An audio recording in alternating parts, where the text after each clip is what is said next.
L'homme pointait une arme sur le visage de ma femme, ses mains tremblant, ses yeux exorbités d'importance mal placée, là, juste devant notre maison, et tout ça parce qu'elle avait osé passer en courant devant la salle du comité de quartier sans montrer de pièce d'identité. Avant d'aller plus loin, dites-nous en commentaire de quel pays vous regardez cette histoire. Voyons jusqu'où elle voyagera. Ce qu'il ignorait, et ce que j'aurais payé cher pour voir apparaître sur son visage, c'est que la femme qu'il venait de menacer avec un faux Glock était une opératrice des forces spéciales encore en service, récemment revenue d'une mission classifiée 2 jours plus tôt. Elle n'avait même pas encore rangé tout son équipement de terrain, et la voilà debout face à un pseudo-gardien de lotissement qui tenait son arme de travers, comme dans un mauvais film d'action. Je savais qu'elle aurait pu le désarmer avec une pomme de pin et un simple lien de serrage, mais, pour une fois, elle lui laissa l'occasion de se rendre. Il ne la saisit pas. C'est là que tout devint très sérieux. Nous avions emménagé dans ce quartier pour y trouver la paix. Ma femme, qui avait déjà désamorcé des explosifs en pleine tempête, rêvait désormais de matins calmes, de jardinage et peut-être de quelques poules au fond du jardin. Moi, je voulais seulement une bonne connexion fibre et un sous-sol aménagé pour mes projets de cybersécurité. Ce que nous avons trouvé à la place, c'était une association de quartier qui gérait les rues comme une parodie d'opération militaire.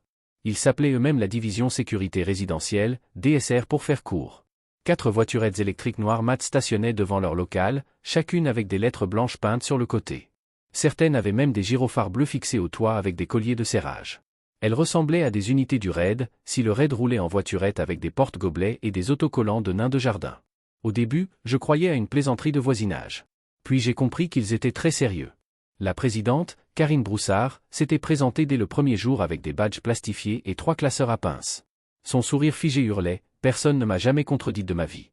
Elle nous avait tendu un livret de règles absurdes, du genre, la pelouse ne doit pas dépasser 7 cm, et les habitants doivent éviter d'avoir l'air intimidant lors d'activités sportives. Quand je lui avais demandé ce que cela voulait dire, elle avait souri encore plus fort et répondu, « Vous le saurez quand vous le verrez ». Là, j'ai compris que nous étions mal partis. Mais ma femme Clara s'était contentée de la remercier poliment, comme si elle n'avait pas passé la veille à libérer des otages à l'étranger. Elle est douée pour ça, se fondre dans le décor, garder son calme. 8 jours plus tard, ce calme vola en éclats. Clara sortit pour son footing habituel tandis que je préparais le café et me connectais au travail. 10 minutes après, une alerte de mouvement de nos caméras de sécurité s'afficha. Je pensais d'abord à une livraison, mais en vérifiant le flux, je vis 2 voiturettes de la DSR bloquer notre rue en diagonale. Ma femme était immobile, les mains légèrement levées. En face d'elle, un homme d'une 50aine d'années, ventre débordant d'un gilet tactique bon marché, pointait un pistolet à hauteur de poitrine et hurlait au sujet de zones de jogging restreintes. Ce fut à cet instant que je compris que nous n'avions pas affaire à des voisins tatillons sur l'herbe. Nous étions face à des cosplayers armés qui se croyaient au-dessus des lois. Et ma femme n'allait pas laisser passer ça. L'homme armé continuait de donner des ordres, essayant de jouer aux gendarmes de série télé. Plus haut les mains. Vous êtes en infraction dans une zone de jogging restreinte. Sa voix se brisa en plein milieu, trahissant le peu de contrôle qu'il avait réellement. Clara ne broncha pas. Elle pencha légèrement la tête, comme elle le faisait parfois lors de briefings ennuyeux, puis parla d'un ton posé. Monsieur, selon le code pénal français, le fait de brandir une arme de manière menaçante constitue un délit grave. Vous devriez réfléchir très attentivement à votre prochaine action. Le pseudo-chef cligna des yeux. Manifestement, personne ne lui avait jamais répondu avec autant d'autorité. Ne me citez pas la loi, balbutia-t-il. Ici, c'est la juridiction de l'association de quartier. Clara éclata d'un rire bref. L'association de quartier n'est pas au-dessus de la Constitution française, dit-elle calmement. Vous venez de pointer une arme non enregistrée sur une civile, chez elle. C'est une tentative d'agression armée.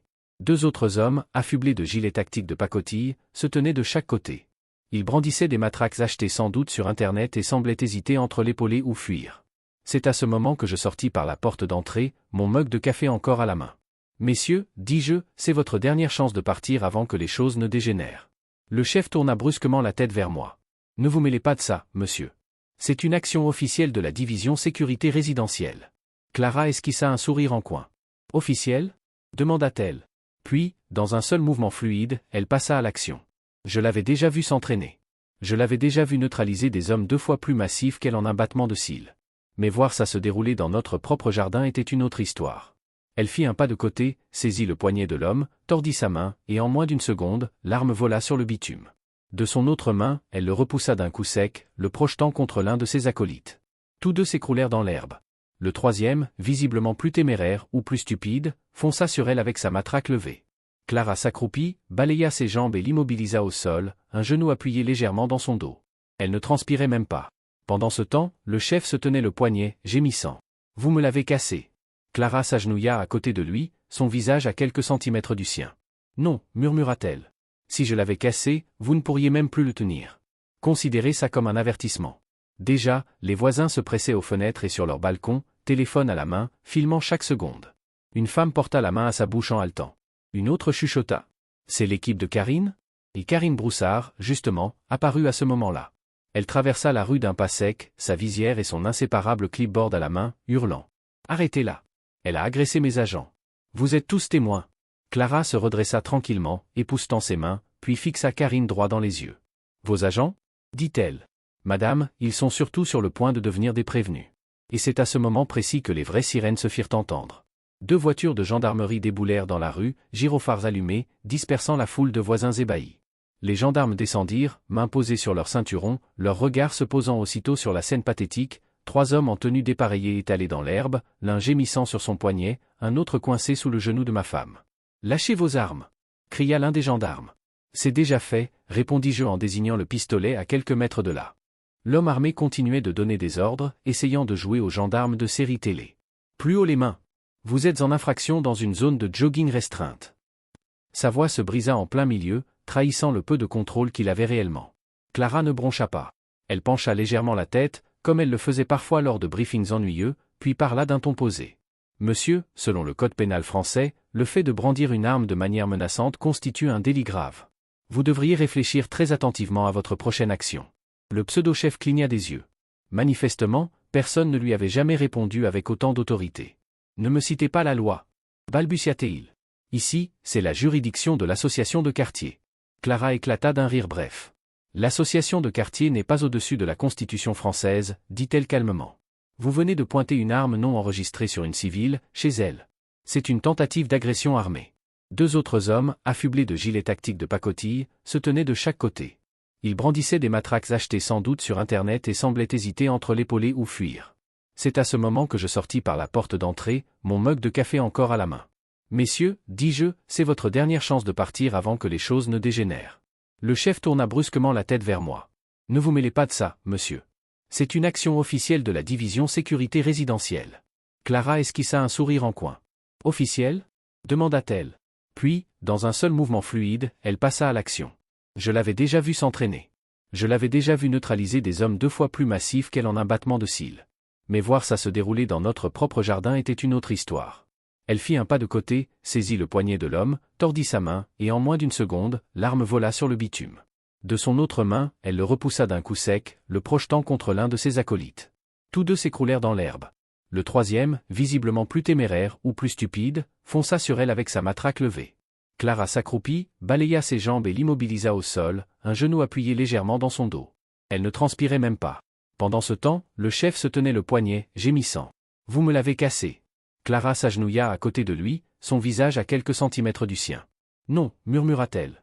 Si je l'avais cassé, vous ne pourriez même plus le tenir.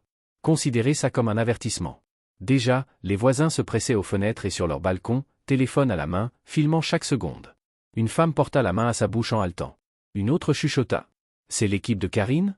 Et Karine Broussard, justement, apparut à ce moment-là. Elle traversa la rue d'un pas sec, sa visière et son inséparable clipboard à la main, hurlant. « Arrêtez-la. Elle a agressé mes agents. Vous êtes tous témoins. » Clara se redressa tranquillement, époussetant ses mains, puis fixa Karine droit dans les yeux. « Vos agents ? » dit-elle. « Madame, ils sont surtout sur le point de devenir des prévenus. » Et c'est à ce moment précis que les vraies sirènes se firent entendre. 2 voitures de gendarmerie déboulèrent dans la rue, gyrophares allumés, dispersant la foule de voisins ébahis. Les gendarmes descendirent, mains posées sur leurs ceinturons, leurs regards se posant aussitôt sur la scène pathétique, 3 hommes en tenue dépareillée étalés dans l'herbe, l'un gémissant sur son poignet, un autre coincé sous le genou de ma femme. « Lâchez vos armes !» cria l'un des gendarmes. « C'est déjà fait », répondis-je en désignant le pistolet à quelques mètres de là.